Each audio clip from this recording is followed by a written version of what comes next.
우리가 살펴보고 있는 사도행전에 나오는 초대교회, 즉 예루살렘 교회입니다.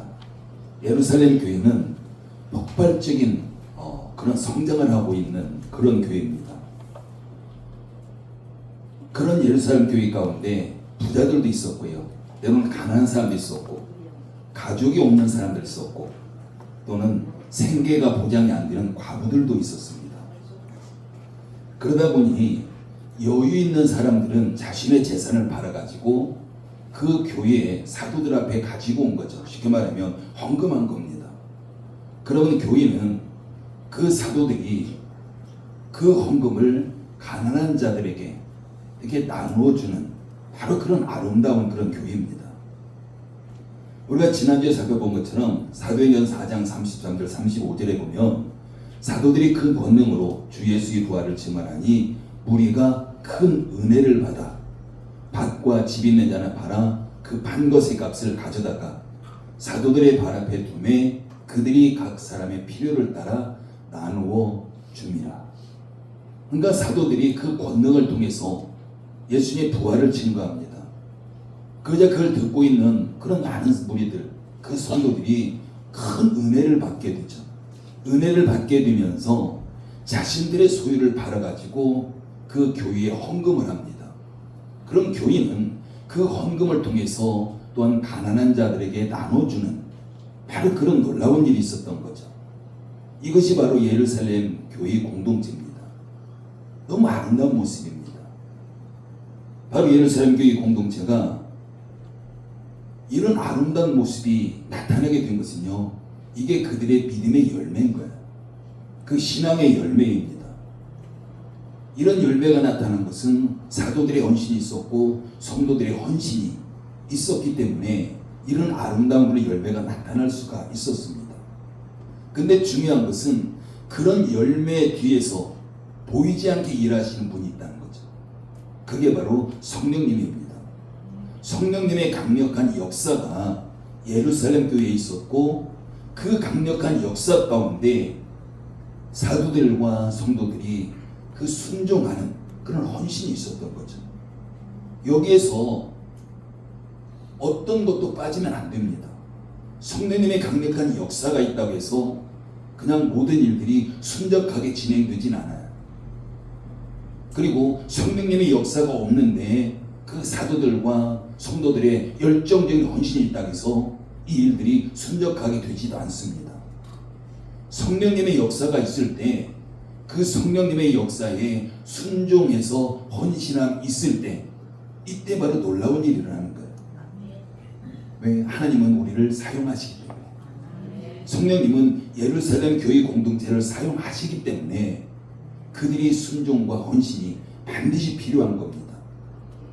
그래서 성령님의 강력한 역사가 있다는 것은요, 예루살렘 교회를 성령님이 이끌어 가셨다는 겁니다. 성령님께서 주도해서 이끌어 가셨고, 그런 가운데 그들이 순종이 있었고. 그럼 생각해 보십시오. 성령님께서 성령님의 방법으로 이끌어가는 교회, 그리고 그 교회에 소속된 사람들이, 목회자와 성도들이 그 성령님 앞에 순종할 때 당연히 놀라운 일이 일어날 수밖에 없습니다. 아름다운 열매가 맺힐 수밖에 없는 거죠. 그런데 이런 아름다운 교회, 강력하게 성장하고 있는 예루살렘 교회, 결코 만만하지 않아요. 외부적으로 엄청난 지금 핍박이 기다리고 있고, 핍박이 점차적으로 증가되고 있는 바로 그런 시대 가운데 있는 겁니다. 근데 그런 가운데 그 교회가 믿음으로 하나 돼서 외부적으로 다가오는 그런 핍박들을 그들이 믿음으로 하나 돼서 물리쳐 가야 되는데, 싸워 가야 되는데, 내부에서 분열이 생긴다면 외부의 핍박 절대로 막아낼 수 없습니다. 내부에서만큼은 그들이 분열이 아니라 하나님의 사랑으로, 믿음으로 하나 될 때 외부의 어떤 핍박도 그들이 견뎌갈 수 있고 이겨갈 수 있는 겁니다. 그런데 이때 예루살렘 교회에 내부적으로도 어려움이 생깁니다. 내부적으로 어려운 사건이 일어납니다. 그게 바로 아나니아와 삽비라의 사건이에요. 그 아나니아와 삽비라는 부부입니다. 근데 그 당시 우리가 앞에서 읽었듯이 예루살렘 교회 공동체 가운데 정말 아름다운 모습이 나타났잖아요. 성령 강력한 역사가 일어나고 그 은혜를 받은 사람들이 자신의 소유를 팔아서 그 교회에 헌금하고, 그래서 가난한 자들이 그 헌금을 통해서 그 삶이 보장이 되고 이런 가운데 있었습니다. 그런데 아나니아와 삽비라도 은혜를 받은 것이 쉽게 말하면 은혜를 받아서 우리도 다른 사람처럼 땅이 있는 거 이거 팔아서 헌금해야 되겠다, 이런 생각이 들었던 거죠. 누가 시켜서 한 것이 아니었습니다. 아나니아와 삽비라도 바로 은혜의 결과고 그 은혜에 반응하게 되는 바로 그런 부분인 거죠. 그래서 자발적으로 땅을 팔아서 헌금을 드린 겁니다. 근데 헌금을 드린 지 불과 몇 시간 지나지 않아서 아나니아가 먼저 죽고요. 그 다음에 바로 이어서 삽비라가 죽게 되는, 두 부부가 죽게 되는 그런 사건이 일어나게 됩니다. 여러분, 이런 일들이 왜 일어났을까요? 왜 헌금을 드렸는데 헌금을 드린 직후에 그 부부가 죽는 바로 이런 일이 일어났겠습니까? 우리가 오늘 본문을 통해서 우리가 바라봐야 될 것은 이 사건이 헌금의 문제가 아니라는 겁니다. 근데 많은 사람들이요, 이걸 헌금의 문제로 봐요. 왜 아나니아와 삽비라가 자신의 땅을 팔아서 헌금을 드리겠으면 그걸 다 드려야지 왜 일부만 드리냐라는 거죠. 여러분, 그 문제가 아닌 거예요. 오늘 본문의 말씀은 헌금과는 전혀 관계없는 바로 그런 부분들입니다. 우리가 고린도서 9장 7절에 보면 헌금에 대해서 이렇게 말씀하고 있습니다.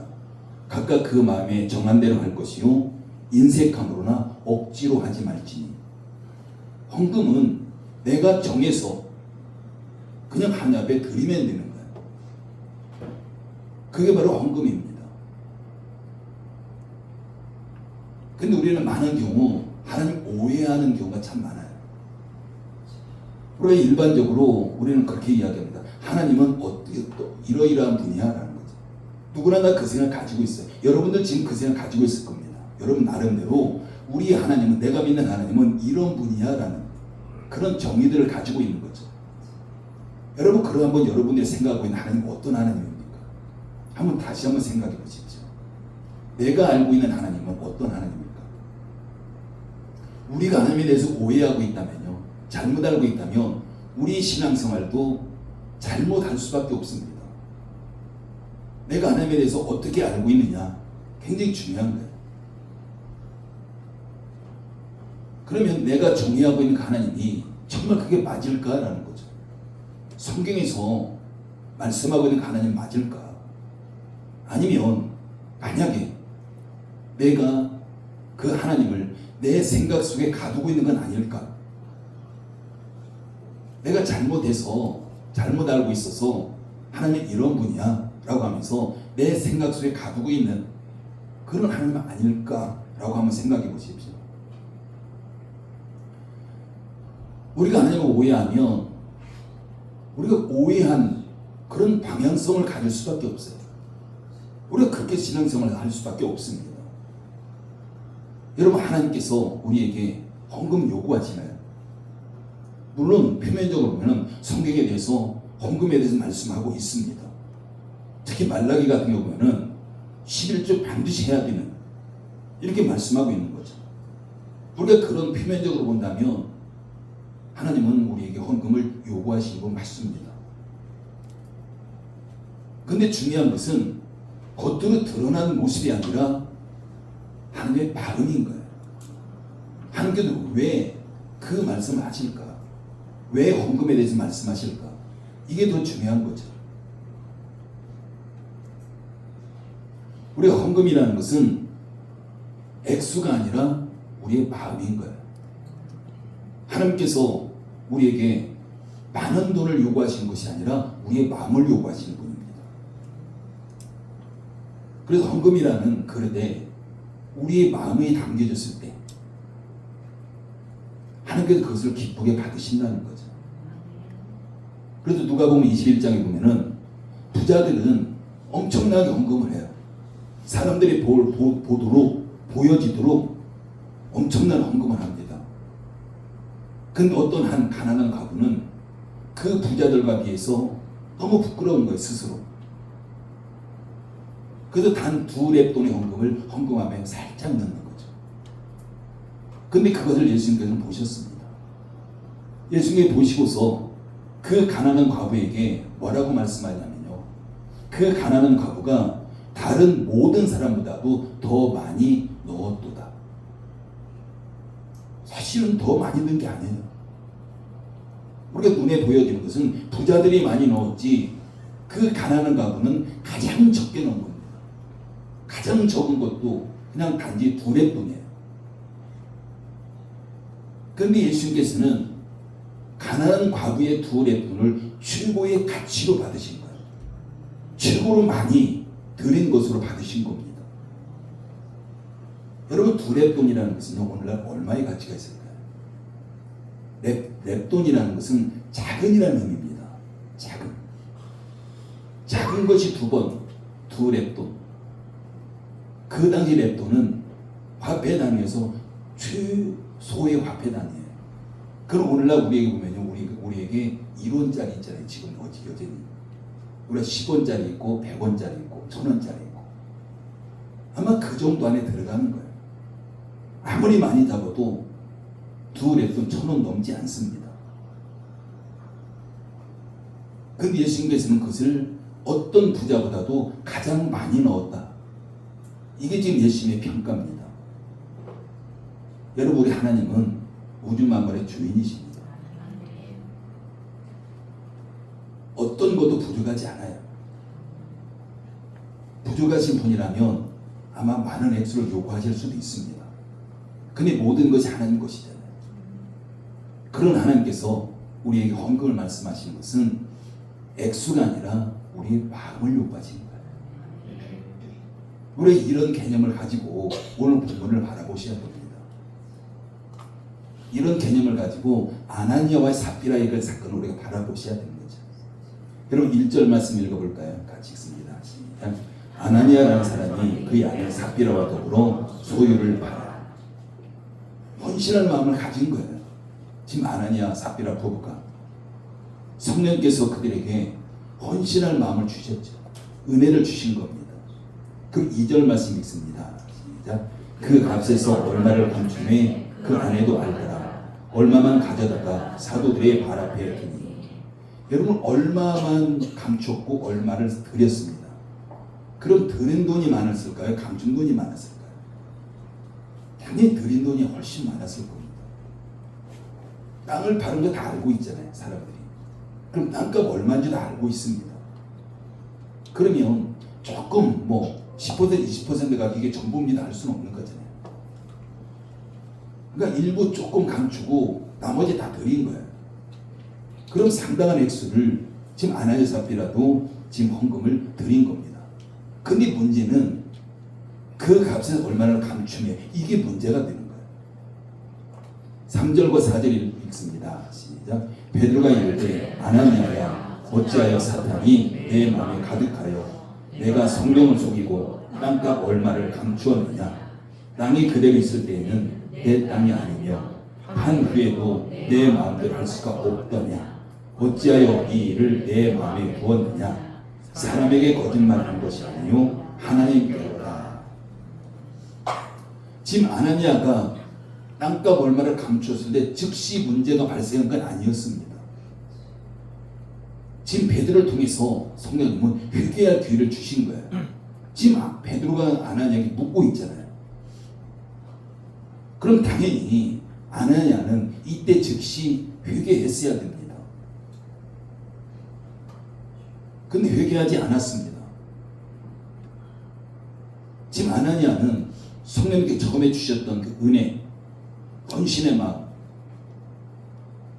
이것을 단지 그냥 사사로운 감정 때문에 버린 거예요.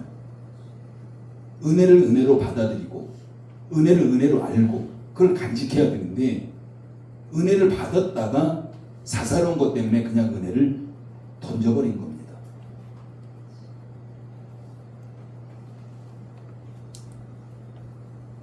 지금 이때 지금 아나니아가 지금 솔직하게 이야기하면 됐습니다.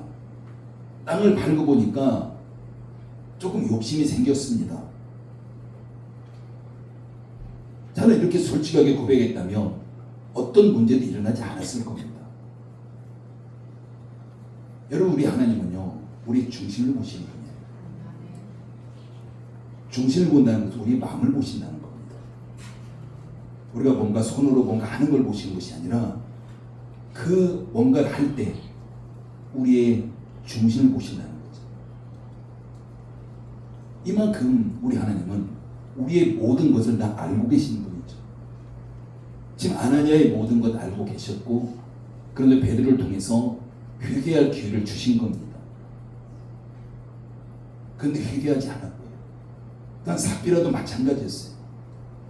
삽비에게도 묻고 있잖아요. 그에게도 회개할 기회를 주셨습니다. 그런데 회개하지 않았습니다. 4절 마지막 부분에 보면요, 이 일을 내 마음에 두었느냐? 사람에게 거짓말한 것이 아니요 하나님께로다. 우리가 교회와 사도들에게 작정한 것은 하나님께 작정한 것입니다. 우리는 이것에 대해서 늘 깨어 있어야 돼요. 근데 우리는 하나님이 보이지 않는다고 해서 하나님을 바라보지 아니하고 사람을 바라봐요. 우리가 교회에 어떤 일이 있을 때 많은 부분들은 우리는 사람을 상대합니다. 사람을 통해서 하나님 앞에 가는 거예요. 쉽게 말하면 사람을 상대하면서 우리가 하나님 앞에 나가는 바로 그런 부분입니다. 그렇지만 결국은 이 모든 것들이 사람의 관계가 하나님과의 관계가 되는 겁니다. 최종적으로 하나님과의 관계가 되죠. 우리가 교회에서 예배를 드릴 때, 우리가 기도회를 할 때, 봉사 헌신할 때, 또한 찬양할 때, 그럼 앞에서 예배를 인도하는 분과의 관계가 있습니다. 근데 더 중요한 것은 하나님이라는 거예요. 근데 우리가 예배 드릴 때 하나님을 별로 바라보지 않아요. 앞에서 설교하는 목회자를 바라봅니다. 설교자를 바라보죠.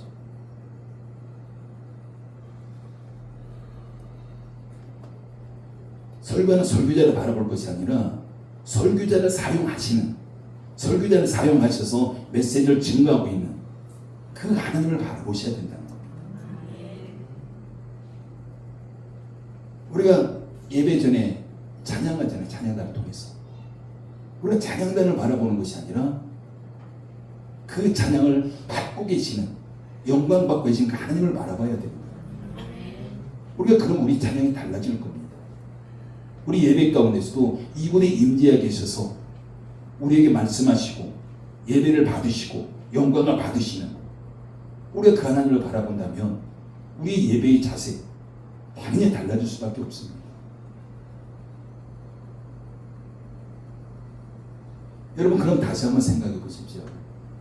아나니아와 삽비라 부부가 문제의 지금 무엇입니까? 헌금을 하면서 거짓말하고 성령님을 속였던 것, 이걸까요? 이게 정말 문제가 된다면 우리는 어떨까요? 우리 성령님 앞에 정말 우리 정직할까요? 우리 거짓말은 없을까요? 우리도 많이 있죠. 물론 성령을 속이는 것은 큰 문제가 돼요. 하나님이기 때문에. 우리가 앞에서 아나니아 삽비라 문제는 헌금 문제가 아니라고 제가 말씀드렸습니다. 땅을 반갑해서 일부를 감추고 나머지만 드린 것, 이게 문제가, 물론 문제가 되겠죠. 그것도. 근데 그게 결정적인 문제는 아니라는 거죠. 우리 앞에서 설교 시작하면서 지금 예루살렘 교회, 지금 예수님의 십자가를 통해서, 예수님의 부활을 통해서 이제 막 교회가 시작되는 겁니다. 유일한 교회예요. 지금 이게 예루살렘 교회가. 지금 성령님께서는 이 예루살렘 교회를 통해서 세계 모든 민족 가운데 복음이 전해지도록 하는 이 계획을 가지고 계신 겁니다. 그래서 성령님의 강력한 역사로 이제 막 시작한 교회가 폭발적으로 성도들이 증가되고 있는 바로 그런 부분이고, 그런 가운데서 정말 아름다운 모습이 나타나고 있는 바로 그런 교회입니다. 왜 그럴까요? 그 교회를 사용하셔야 되기 때문에 그 유일한 교회, 단 하나의 교회, 그 교회를 통해서 모든 민족에게 복음을 전해야 되기 때문입니다. 물론 예루살렘 교회가 깨어진다고 할지라도 누군가는 복음을 전할 거예요. 근데 그게 아니라 하나님께서는 교회 공동체를 굉장히 중요하게 여긴다는 거예요. 교회 공동체를 통해서 사회를 바꿔가기를 원하시고요. 믿지 않는 자들의 복음을 증거하기를 원하시고 정말 이 다르게 가는 이 세상 가운데서 정말 교회가 모델로서 세워지기를 원하시는, 그게 바로 성령님의 원대한 계획입니다. 이 당시 성령께서 1순위로 중요하게 여기고 있다는 것 있다면 그게 바로 예루살렘 교회예요. 그만큼 중요합니다. 그래서 예루살렘 교회는 부자들은 자신의 집을 팔고 땅을 팔아서 교회에 헌금하면서 가난한 자들을 도우면서 그들이 하나 되어가지고 복음을 증거하는 일에 열정적으로 앞장섰던 거죠. 바로 이런 가운데 아나니아와 삽비라 부부도 많은 그런 성도들 가운데 함께 동참하면서 그들이 헌금을 드린 겁니다. 근데 문제는 일부만 드린 거죠. 일부를 감추고 일부만 드린 겁니다. 이것은요, 성령의 역사를 회방하고 있는 거예요. 성령이 가장 중요하게 여기고 있는 예루살렘 교회를 지금 부흥시켜서 이 교회를 통해 세계 모든 민족 가운데 복음을 증거하기를 원하는 그런 놀라운 계획을 지금 회방하고 있는 바로 그런 부분인 거죠. 지금 예루살렘 교회 공동체를 깨뜨리고 있는 행위입니다. 헌금 문제가 아닌 거예요. 지금 아나니아와 삽비라의 범죄는 예루살렘 교회의 순결, 성결, 이걸 깨뜨리고 있는 겁니다. 여러분, 아나니아와 삽비라 사건과 비슷한 사건이 구약에도 나와요. 그게 아간이잖아요. 이제 막 출애굽에서 가나안 정복 전쟁에 나서는 그 이스라엘 민족입니다. 그래서 그들이 얼마나 믿음으로 충만했습니까? 얼마나 순결했습니까? 적들 앞에서 할례를 실행하고 하나님 말씀에 그대로 순종하면서 지금 가나안 정복 전쟁을 앞두고 있는 그들이었습니다. 그래서 그들이 하나 되어가지고 가나안을 다 정복해야 되는 바로 그런 시점에서 여리고성 전투 이후에 아간이 욕심이 생겨서 하나님 앞에 바쳐진 물건을 감춰버린 거예요.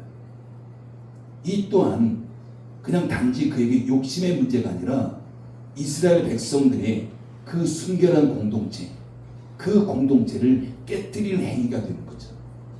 아간의 범죄나 아나니아와 삽비라 범죄 똑같은 겁니다. 여러분, 우리 마음 얼마나 중요한지 몰라요.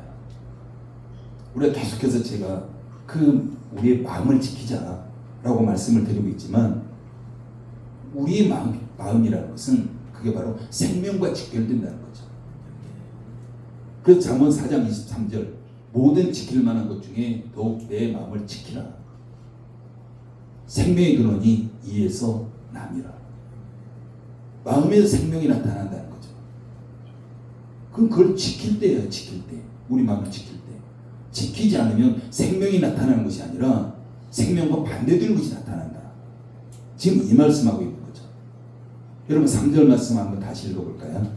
3절 읽습니다. 시작. 베드로가 이르되 아나니아야 어찌하여 사탄이 내 마음에 가득하여 내가 성령을 속이고 땅값 얼마를 감추었느냐. 어찌해서 너의 마음에 사탄이 가득하냐라고 묻는 거예요. 아나니아의 마음에 사탄이로 충만한 겁니다. 성령으로 충만해야 되는데.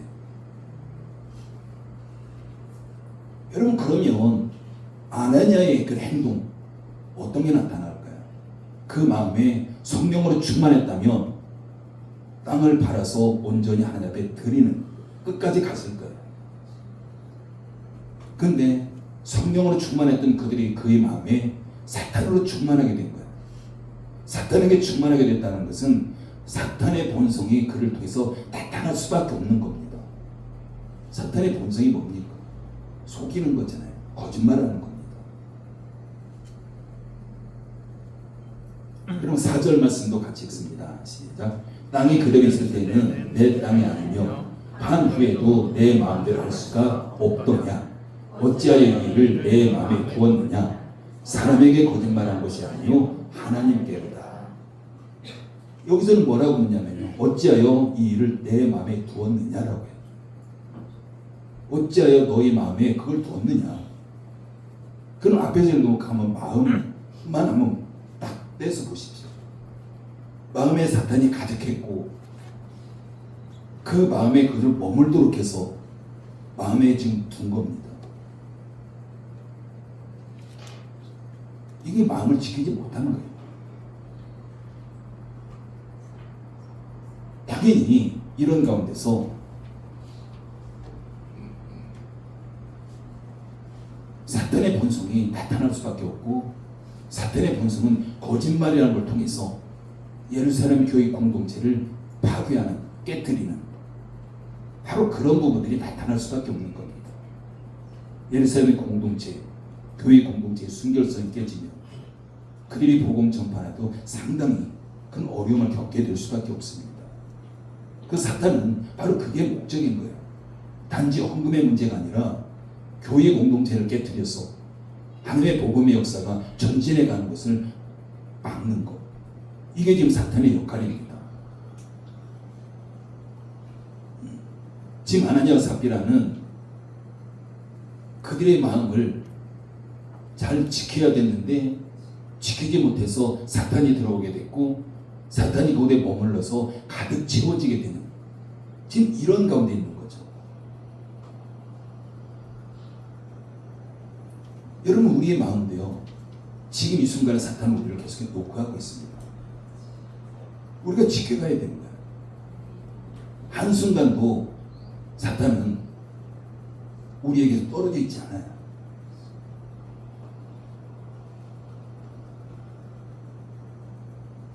사탄이 우리 마음을 왜 녹합니까? 우리 마음에 있는 하나님 말씀을 뺏어가는 거예요. 그러면서 그곳에 사탄적인 것들, 즉 마귀적인 것, 거짓말, 부정적인 것들 이런 것들로 계속 바꿔치기해서 심어놓습니다. 그럼 당연히 우리는 그 부정적인 일이 나올 수밖에 없어요.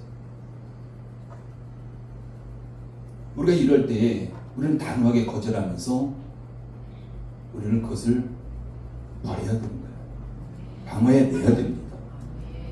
누가복음 6장 45절에 보면 선한 사람은 마음에 쌓은 선에서 선을 내고 마음에 쌓은 선에 선을 낸다는 겁니다.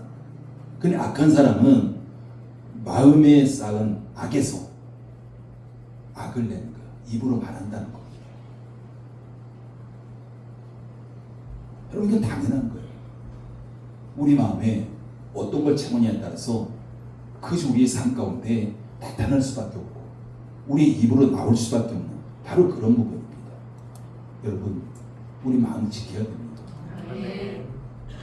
특히 공동체를 향한 성령님의 강력한 역사 이런 가운데 우리 마음 반드시 지켜야 돼요.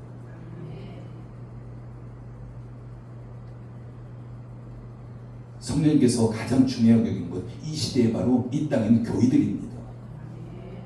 근데 교회들이 세상과 너무 비슷해요.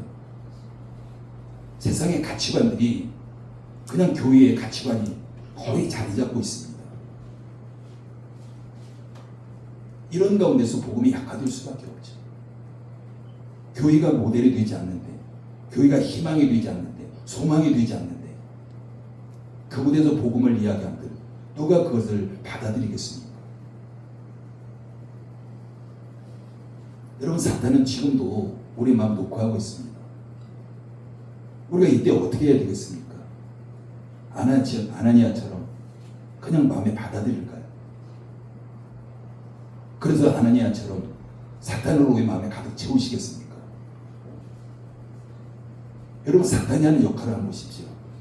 누가복음 8장 12절에 보면 씨 뿌리는 비유 나옵니다. 길가에 있다는 것은 말씀을 들은 자니 이에 마귀가 가서 그들이 믿어 구원을 얻지 못하게 하려고 말씀을 그 마음에서 빼앗는 것이에요. 우리가 아무리 많이 하나님 말씀 우리 가운데 마음에 채워놨다 할지라도 사탄이 들어오면요 그 마음 다 뺏어가는 겁니다. 우리에게 놀라운 일이 일어나지 못하도록. 그게 바로 씨 뿌린 위에서 나오잖아요. 그들이 믿어서 구원을 얻지 못하게 하려고 말씀을 그 마음에서 빼앗는다는 겁니다. 그리고 요한복음 13장 2절 보면 사탄 마귀 가룟 유다에게 어떻게 합니까? 마귀가 벌써 시몬의 아들 가룟 유다의 마음에 예수를 팔려는 생각을 넣었더라. 마귀가 가룟 유다의 마음에 예수님을 팔려고 하는 생각을 넣었다고 합니다. 그 마음으로 마음에 가득 채운 거예요. 예수님을 팔아야 되는. 그러니까 당연히 가룟 유다는 그 마음에서 예수님을 팔아야 되는 그 생각으로 마귀가 집어넣은 걸 가득 채워져 있기 때문에 그게 행동으로 나온 거예요. 여러분 우리도 별반 다르지 않습니다. 우리가 마음을 지키지 못하면 사탄이 우리 마음을 장악하게 될 것이고 사탄적인 것들이 우리 마음에 가득 채워지게 될 것이고 그럼 그것이 우리 삶 가운데 열매로 나타날 수밖에 없는 바로 그런 부분입니다.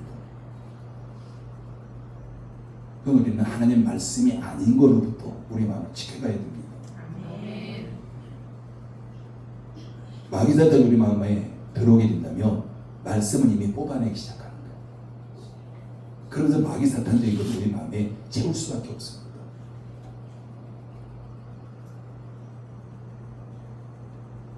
아느냐 삽비라의 문제, 그들이 은혜를 받았지만요 은혜를 받아서 땅을 팔아가지고 교회에 헌금을 했습니다.